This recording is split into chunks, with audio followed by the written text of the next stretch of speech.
Okay, so for Google Calendar, this is one that is actually a little bit newer for me.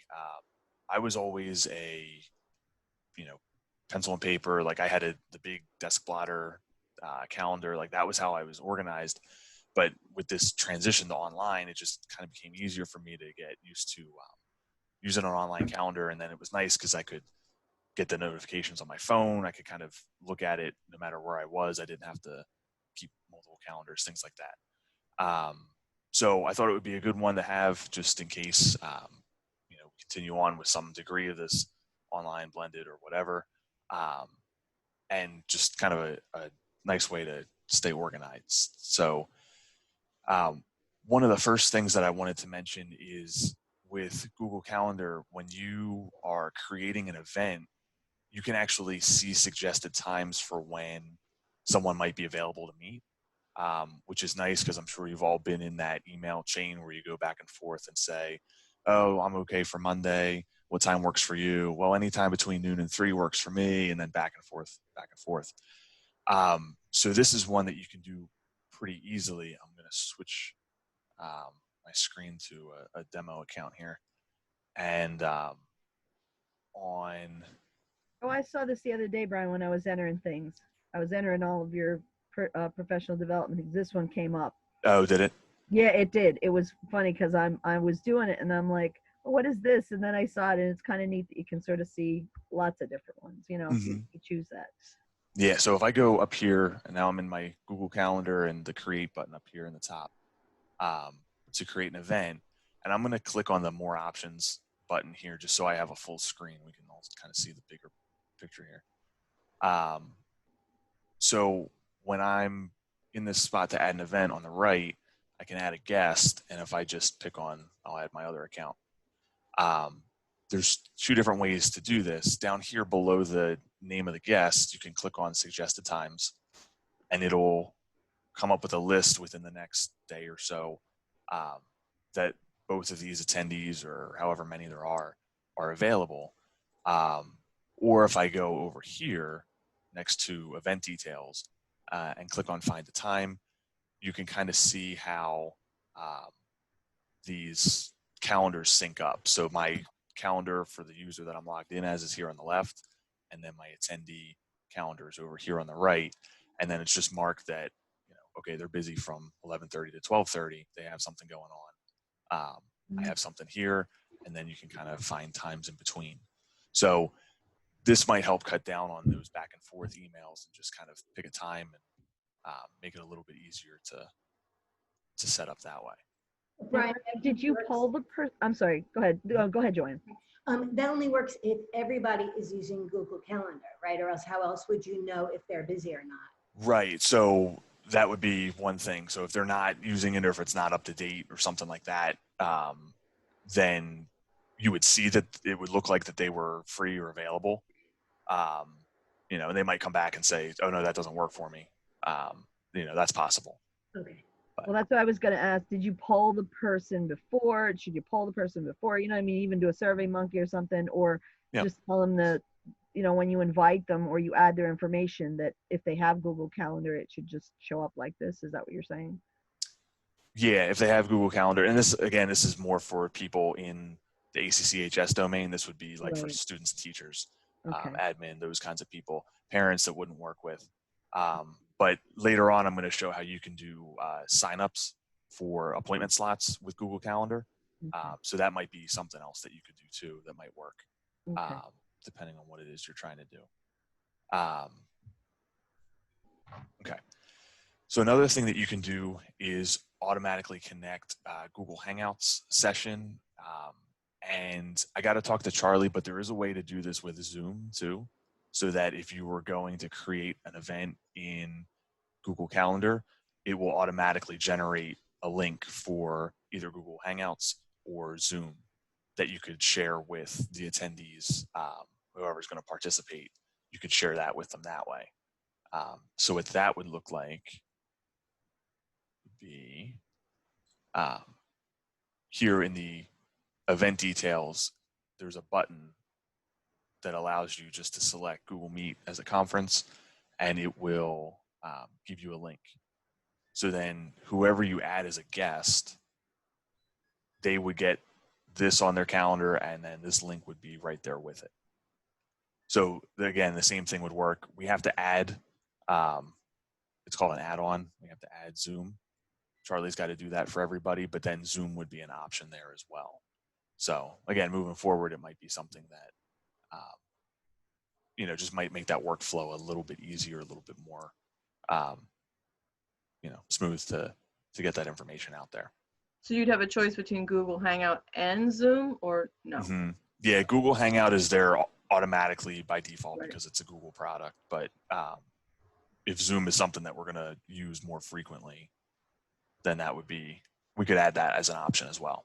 Well, isn't Zoom more secure as opposed to, are they going to take those security things down now that most of this stuff is over, or not? You don't know.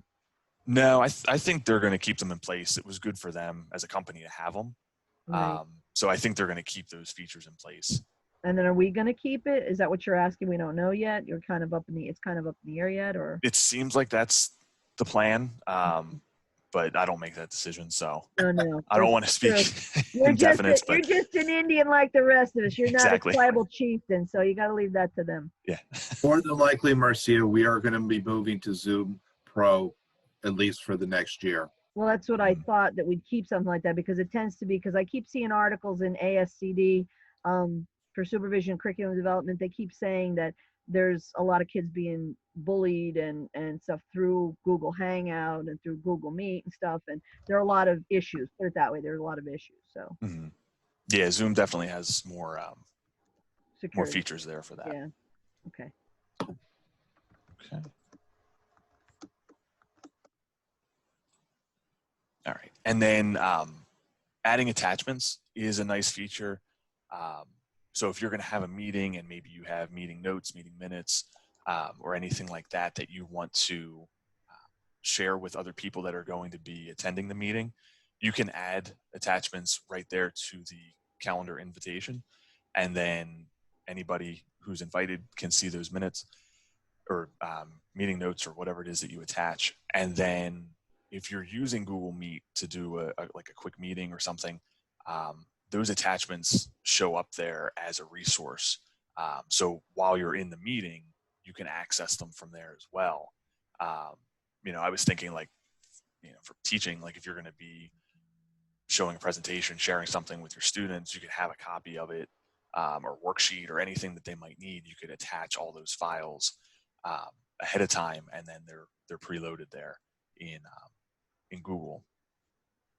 So that would just be here where you go to create an event. Down here where you can add a description, there's also the button to add an attachment. And then you can pick things right from your drive, or you can upload them from whatever device you're on.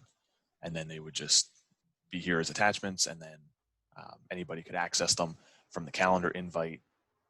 And then, like I said, if you were in a Google meeting, let's see if I can do this without it. Hopefully the camera doesn't, and the microphone doesn't get weird, but we'll try it. So it would be down here under the meeting details.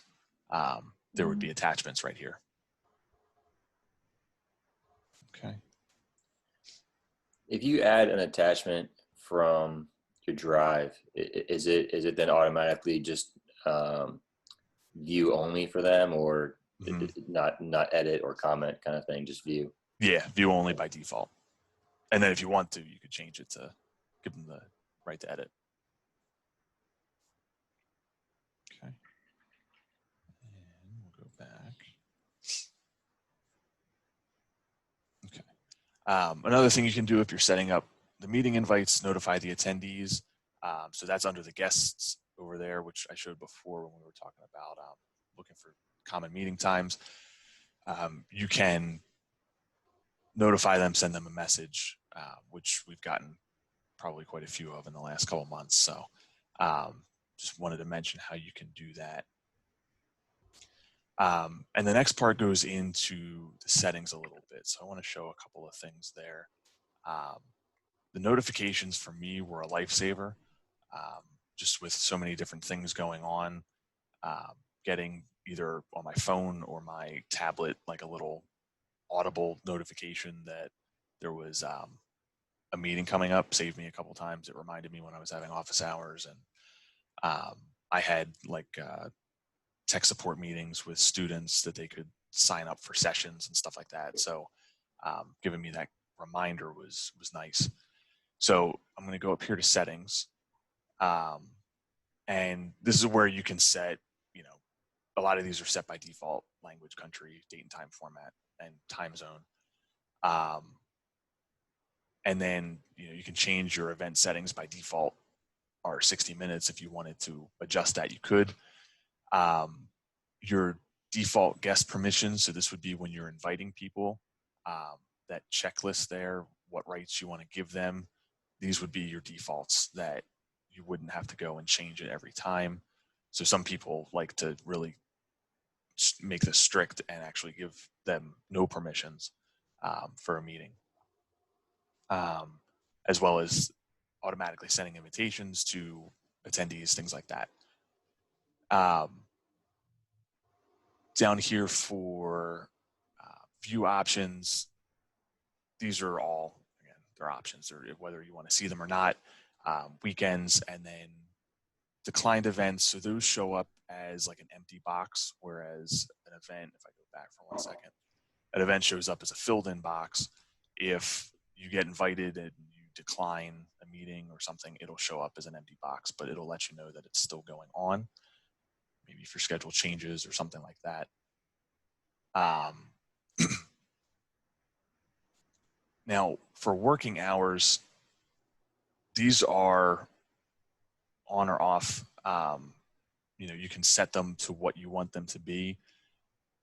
These don't apply to really anything other than if you're sharing your calendar with somebody else. So if I go back where I was before to set up an event and invite a guest, when I look for a time, if you see where these grayed out boxes are with the stripes, that's supposed to show my working hours. So if I was going to look for a time, that would say that it's outside of my working hours of 8 to 4. So that's there. It's certainly not required for anything, but just so you know, that's how that shows up. We'll just keep them 24/7 as usual. Right, yeah. And then for calendars specifically, you can have multiple calendars set up.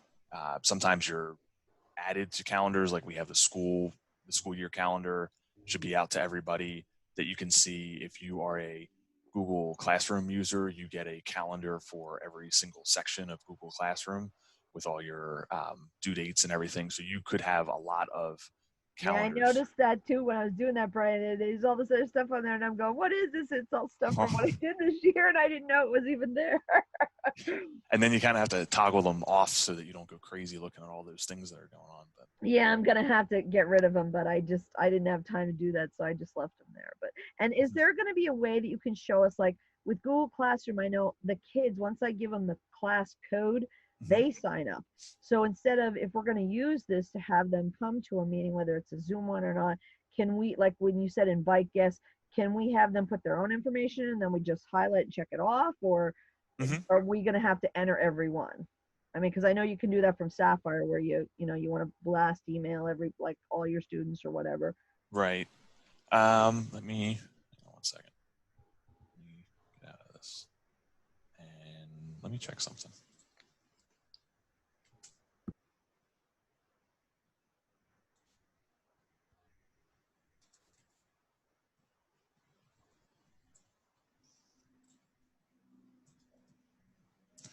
So,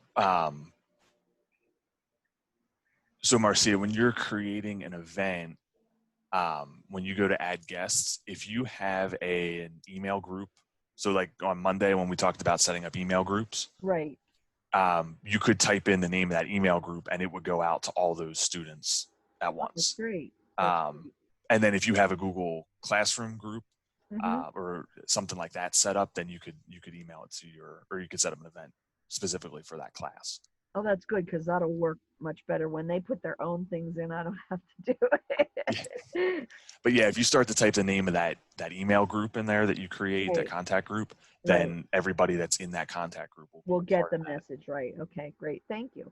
Sure. I just wanted to double check that before I actually Gave me the affirmative. Okay. right, yeah.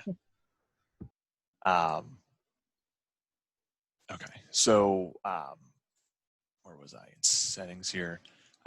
So settings for specific calendars, access permissions. So this is when you share your calendar, like to make or to let other people see that it's available, to see the times that you're available. You would actually have to select this make available, and then you would select this option to see only free or busy if you want other people to be able to see your availability when setting up meetings. If you do this, I don't know if I really like this, but the see all event details, people can see the name of the event that you have on your calendar. So again, maybe having one calendar, like I have a calendar for personal stuff. I have appointments, my reminder to pay my credit card, like all that kind of stuff is on a personal Google Calendar separate from the school one. But for me, I prefer the see only free or busy. You know, if I'm having a meeting with a student and that's the title of the meeting, I don't necessarily want other people to know that. So just wanted to kind of point that out. Can you do that on a per meeting basis?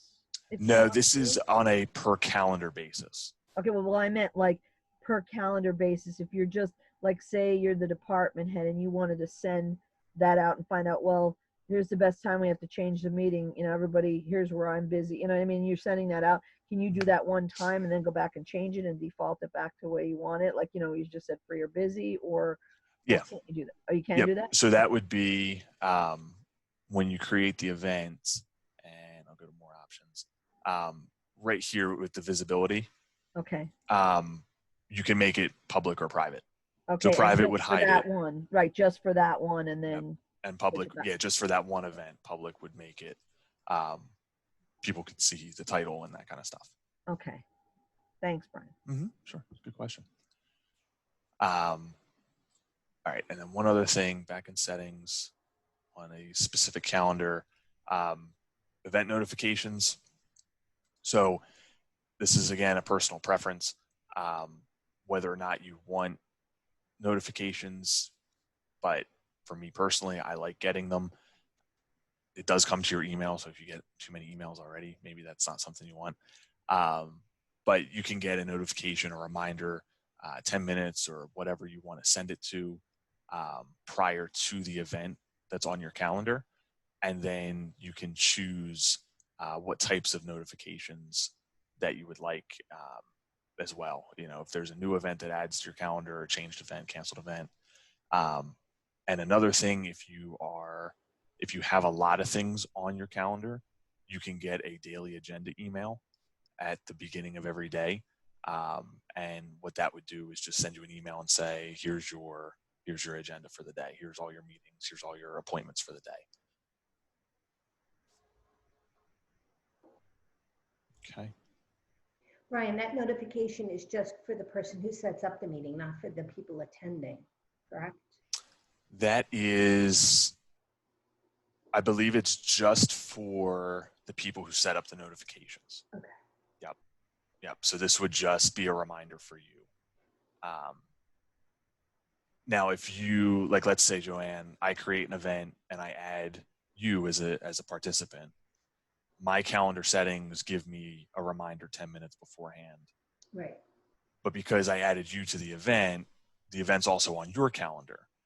So that same event, it would give you a notification based on your settings. So if you don't get any notifications at all, then you wouldn't get a reminder. So would this be something that we would put in, if you were having a meeting with your whole class or a class on this, you would put the name of every student so that because sometimes students said, oh, I forgot that we had the class, or they emailed later. if you put in the name of each student, they would get a notification ahead of time, or only if they wanted to? This event notification 10 minutes is the default. So they should get a reminder 10 minutes beforehand by default, unless they turn that off. Is that worth doing, putting in the name of every student? I would say the easiest way would be, so on Monday, we talked about setting up contact groups for Yes. emails and stuff like that. You can use that same contact group for an event in Google Calendar. You can copy and paste that group. Yeah, you can just start, like when you go to create an event, if you have, like, let's say the name of your class is, theology section 1. Mm-hmm. Here under add guests, if you started to type in, theology section 1, that list of students would come up. So you have to create that group ahead of time, right, which you can do, at the beginning of the year once you have your class lists. I'm definitely going to Probably take, maybe an hour, all said, for everything. But yeah, you can add all those students that are in that group just by typing in the name of the contact group. Okay. And then they will receive notifications. Mm-hmm. Perfect. Thank you. Yep. So just to clarify, Brian, I always thought the notification reminder was just for me, but it's for anybody that you invite as well. I didn't realize. Depending on their settings. Okay. So I thought everybody has set their own notifications. Yeah. So by default, you're supposed to get one 10 minutes before the meeting, a reminder about that. And if you do the daily agenda reminder, when does that come? Does that come the day before for the following day, or do you get it the morning of the day? Do you know? I think it's the morning of the day. I think it's 8 a.m. by default. But I don't know if you can change that.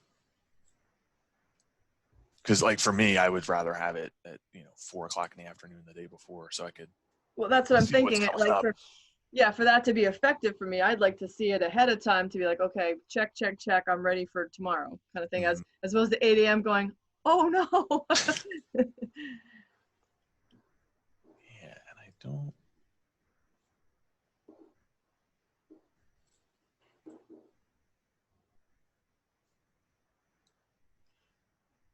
That's for all day events. Yeah, so that would notify you for the actual event, but I'm thinking if you want an agenda, if you want everything. Yeah.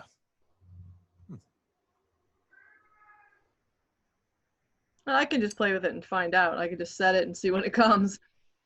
Yeah. All right, I'll double check and see. Because, yeah, I agree with you. Like, I would like to know way beforehand, like the day before, for what's coming up. Like the end of the day for what's coming up the following day. That's a good point. Okay. All right. And then the next one for me, this was the most helpful, setting up appointment slots. So there's other services out there that you can sign up for, where people can go on and select the time that works for them, and then, you get a notification. But for this one, it's all built into Google Calendar, so that makes it a little bit easier. So what you can do is when you're setting up an event, you can choose what type of event it is, and appointment slots is one of those options. And then, the students will get a link, or whoever it is, it could be parents or whoever, but you can share a link to that page, and they'll have buttons to click for each assignment or for each appointment that they can sign up for. So let me show you what that one looks like. So I'm going to create an event, and let's call it. Kind of what Karen uses when we have our post-observation counseling or something. Does she do it this way? Yeah, she's had it. It looks like a grid like that, and you're kind of on there, and you sign up for a slot. And I don't know, maybe she does. Or she does. I don't know if it's linked to a calendar or not, but I know that it's one of those Google Docs where you can sort of, I guess, modify. Maybe it's more Google Docs than this. Mm-hmm. And then. Yeah, I think it was Google Sheets, I think. Oh, is that how she did it? Right, it was something like that, right. Is this similar to Candidly, Brian? It is.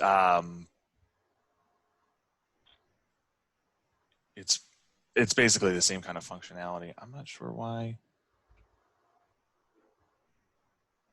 All right, let's do it this way.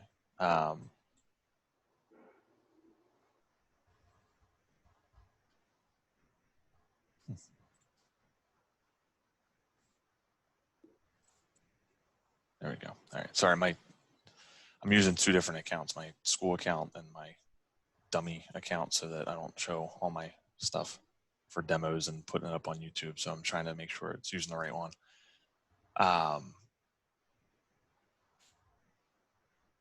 Does your dummy do the work on the dummy account for you? So you don't have to do that, right? Wish I had a clone to do the work.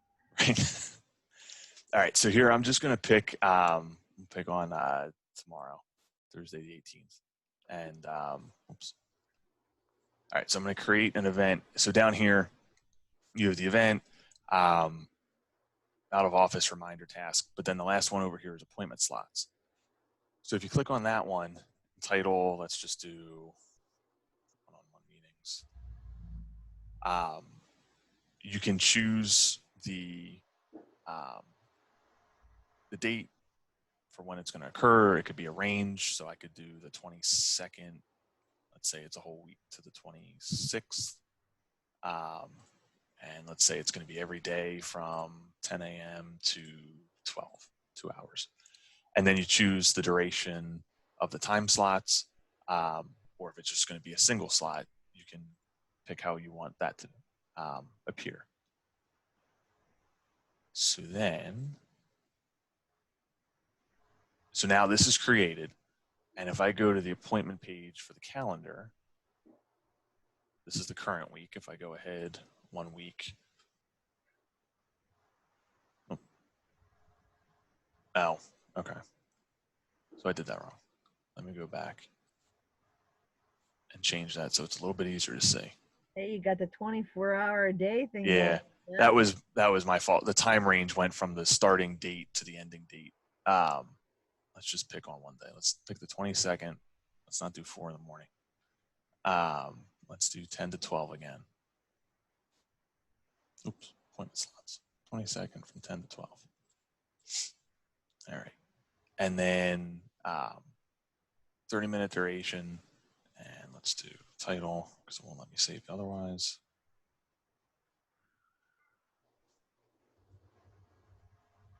Okay. So now if I go to the appointment calendar for next week, this is fun when you do things live. Is it not gonna? There it goes. Okay. So now you have these 4 different time slots that are available. So as a student, a parent, another teacher, maybe if you're setting up times to meet with your teachers in your department, whatever it might be, they can select the time. So let's say for me, 11 a.m. works the best. I can click that, and then I can type in, some kind of description. So it might be, let's meet in the media center, and then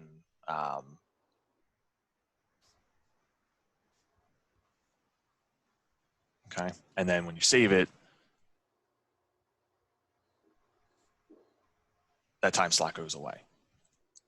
So it doesn't show who, it just shows that the time slot's taken.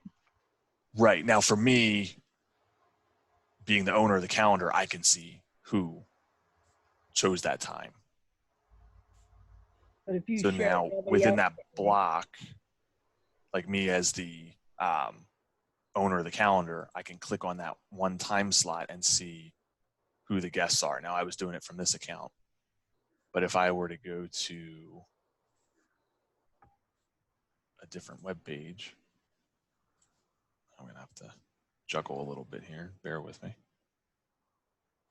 Well, if you share that with somebody, then they can see who the meeting would be with. So, I mean, is that a good thing? I mean, I don't know if is that a good thing to do? I mean, if it's for other people, only as the owner of the calendar. Oh, only the owner. Okay. Yep.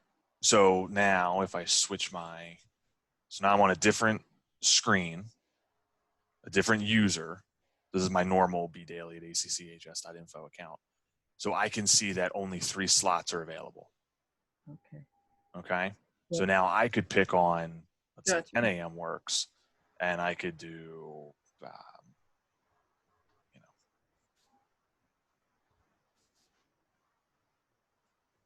something like that. And when I save it, it goes away. And if I go to my calendar, and when did I pick that for? The 22nd, it shows up on my own personal calendar as well. So I get to see the organizer. This is my dummy account up here. And then this is my regular account as the one who just joined. Mhm. Okay. And then if I go back to my dummy account that I've been managing this from, I can see that I have in this block of 10 to 12, I can see who signed up. Now from here, I can edit this. I can add, I could add information about Zoom. I can add whatever I need to this description. It'll update it. This will all be on the calendar for the participant. And then eventually, we can add a Google Meet, which for me worked just for like appointments and my office hours and stuff like that. But we could add Zoom links, whatever it might be, if we need to meet virtually. So all this stuff can kind of be housed in one place. Brian, how closely can you align it with the times of our school schedule? Because I'm thinking, wow, we schedule all the juniors, all the sophomores, all the freshmen. We schedule one-on-one meetings for them, and that takes so much time. If we could let them schedule with us, but we can't do like 10 to 10:30 because that's not on our bell schedule. Mm-hmm. So you could start you should be able to start at, what is it, 8:04? Right. So you can put in a specific time. See. Okay. And then you can go to 2:50, let's say.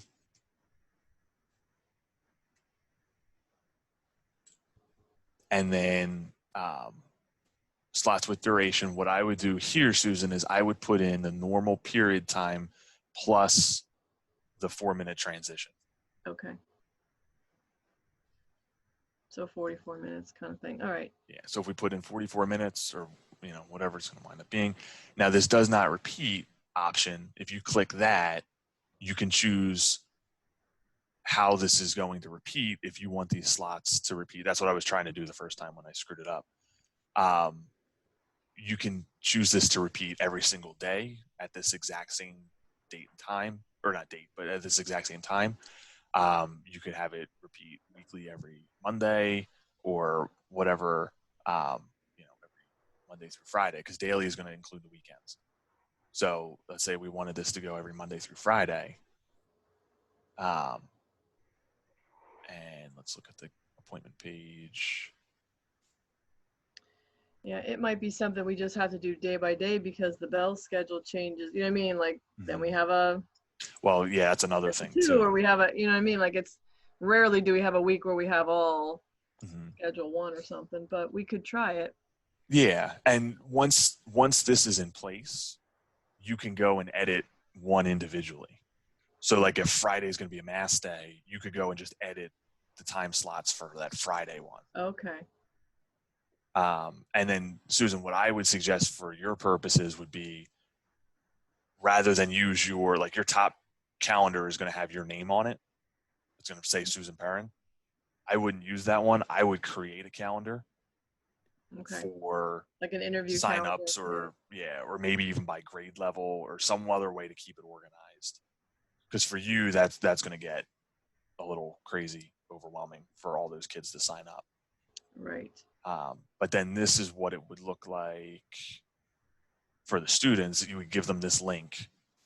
And I mean, if you hyperlink it, you can make it look nice and just call it, or if you work with Amy in the calendar, just, click here to sign up for a time slot. I wouldn't give them this big, long, crazy thing here at the top. But then this is what it would look like from 8:04 to 2:50, 156 to 2:40, that says something might have gotten. And like you said, we can block out certain time slots too. If we have a different meeting or, class or something. Yeah. Exactly. So then the students could just go and click on whichever one of these time slots works best for them. Yeah, I'm just not confident that the students are going to actually go in and do that if we don't Right. say, here's your time slot. You know, I mean, I'm Mhm. just not confident that kids are really going to schedule. Yep. Yeah. And some of it, I mean, like I said, for me, for the whole online learning thing, kids with tech issues, rather than go back and forth with email, if we couldn't solve it, you know, in the first email, it was easier for me to just say, okay, here's a link, pick a time that works for you, and I'll meet you, and we'll do a screen share on Mhm. Zoom or Google Meet or whatever it was. And that was pretty helpful. Um, you know, so for meeting times, things like that, conferences, whatever it might be, Mhm. you know, that kind of thing might be a little bit easier. Well, it could be a new world of learning next year anyway, so it may just be the way we're going to do business, because if we're out of school for a portion of time and we need to meet with them, it's going to have to be when they pick, because I can't tell them when to come see me. Like in, Right. Yeah. And if, you know, if we're sticking with the normal school day schedule, that's going to be, you know, that's going to depend on that kind of stuff too. So right. it'll depend on availability and things like that.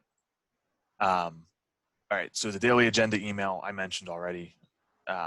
So I'm not going to go back and go over that again, but it is something that, especially if you're going to have appointment slots or, you know, a lot of meetings, if you start to use Google Calendar a lot more, it might be a nice thing to do. So Susan, I'm going to check on that and see if there's a way to change like when you get that daily agenda email, and I'll send that out to everybody and add Thank you. that there. Okay. And then recurring events, you know, that's something that sometimes it's a little bit easier to set up once, especially if it's the same thing, like, you know, department meetings is one that comes to mind right away. Those kinds of things. Sometimes it's easier to set them up just once and then have it recurring if it is going to be You know, like virtual same. office hours, that kind of stuff. Yeah, virtual office hours, if you're going to be available every Wednesday from 2 to 3 or whatever it is, you can set it up just once and let the computer kind of do the work for you that way. So if I just pull this up, I kind of mentioned this with the last one, but if I'm going to create an event, you know, let's say it's today from 11 to 12, and then down here where it says does not repeat, you can choose the pattern for this event. So if it's going to be every Monday, if it's going to be once a month, like every fourth Monday, or however that's going to be, which I guess is where we currently are in the week. So that would probably, or where we are in the month, that would probably change depending on when you were setting this up. Once a year or every weekday. But if you do custom, you have a little bit more flexibility with, you know, how you want this to recur. If it's, you know, you could do it bi-weekly, every 2 weeks. Must have blinked, Brian. How'd you get to that custom one? Oh, Which sorry. did you put? It's this drop down where it says does not repeat. It's the very It's at bottom. the bottom. Okay, all Yep. right. Sorry, thank you. Yeah, that's fine. And then you can choose the day and when it ends. Never. Yeah. So, you know, that's something like when I set up my office hours for the online learning thing, that was Thursdays from 2 to 3, and I had it end the last week of school. So now all summer long, I won't have those notifications on my calendar by giving it an ending date like that. Otherwise, it'll continue on until you stop it. So I guess since we know now, we can't say, well, we didn't know, we checked never. That can't be a good excuse. So if you have some kind of pattern to when the meetings are, the recurring can kind of help you at least set it up once, and then you can go back and edit them individually later on if you were going to add like meeting minutes or meeting notes or something like that to it. But at least the initial setup when you want to get those events on your calendar, the recurring meetings can kind of help set that up. And then the other thing, the last thing is just a lot of the stuff that we went over here today. there is a cheat sheet available to kind of help people for going back later on. All right. But that was pretty much all I had for Google Calendar. If anybody wants me to go over anything else or go over something again, I'd be happy to do it. Thank you very much, Brian. Sure. Welcome. Yes, thank Really you. helpful. Thanks. Brian, if I want to get rid of those Google Classroom things from before, do I just go back and get rid of that, or? You can. So, Marcia, one thing that you might have to do is in Google Classroom itself, you might have to archive the class, Okay. move it to inactive. You'll probably want to copy the class first. Like Yeah, I so there's- definitely want to do that because I don't want to lose some of those assignments. I just kind of put them in a dummy class, Mhm. like for this year, because there were ones I wanted to access, but it's kind of tough to just, I don't know if it allows you, and I'd have to play with that or ask you if you can copy and paste that from one class to another, because Mhm. I end up having to retype the whole enchilada, and that's Yeah. a lot of work. Yeah. So you can copy them forward for the next year. Okay. And then if you archive the current ones, they won't delete. They just won't be like in your face with. Yeah, because all I don't want the stuff. kids seeing them. I just want to be able to, you know, put them back and forth if I need to, you know, or redo them again. Mhm. And then over here, like when you're in calendars, if archiving it doesn't hide it or get rid of it right away, you can uncheck so that it's not like in your face in Okay. Google Calendar. But if you go to the calendar itself, you can actually hide it from the list altogether, Okay. or you can, that one you probably can't, but if I go here, if I go to settings, Yeah, you can I remove the see what calendar. you're doing. I can't see what you're doing there. I don't know. Maybe mine's not. Oh, yeah, sorry, I'm Yeah. not sharing the screen. Yeah. No, because I know when you said with the thing on the right where you put the little column up, you go down to the bottom, you click the arrow, and it Yeah. shows up that you can kind of see. And then when I look back, I was just going back a little bit. I could see all these different color tabs for those days, and it was Google Classroom assignments, and I'm like, whoa, it's a lot of stuff there. Yeah, so you can, if you click hide from the list, it'll actually disappear altogether from the calendars. Okay. And if you go to sharing and settings down at the bottom, so you have each one of your calendars here on the Right. left. This birthdays one is the one that I removed from that list. So it still exists, But the others just but don't. it's Right. not in my face all the time. Right. Okay. And then if I go down here to remove calendar, you can unsubscribe from it. So if you're not the owner of it, like if somebody else has access to it or something like that, Okay. it doesn't delete it for them, but you won't see it. Okay. Or if you delete it, then that'll just get rid of it altogether. So, Right. you know, if you can get away with, I would suggest either hiding it or unsubscribing from it rather than like totally getting Yeah, I rid don't of it want if to you don't have totally to. delete it. I just want to like move it off the desktop. It's like taking a piece of paper off there. You don't want to see it for now. Thank you. Sure thing. Anybody Brian, else? where did you say that link is, the Google Calendar cheat sheet? Where can we? So that's in the slideshow here. So what I'll do, Joanne, the flyer that I sent out initially that had like all the sessions and all the Zoom links and everything, I'm actually putting links in there for the slides and the recording. In the flyer, okay. Yep, yep. So if you go back and you click on the slides, it'll bring up this whole slideshow that I went through, and the last page has the cheat sheet, the review sheet. Thank you. And then today I'll clean up the video and post it online, and then the link for the video will be in there too if you want to go back and rewatch. Great, thank you. Mm-hmm.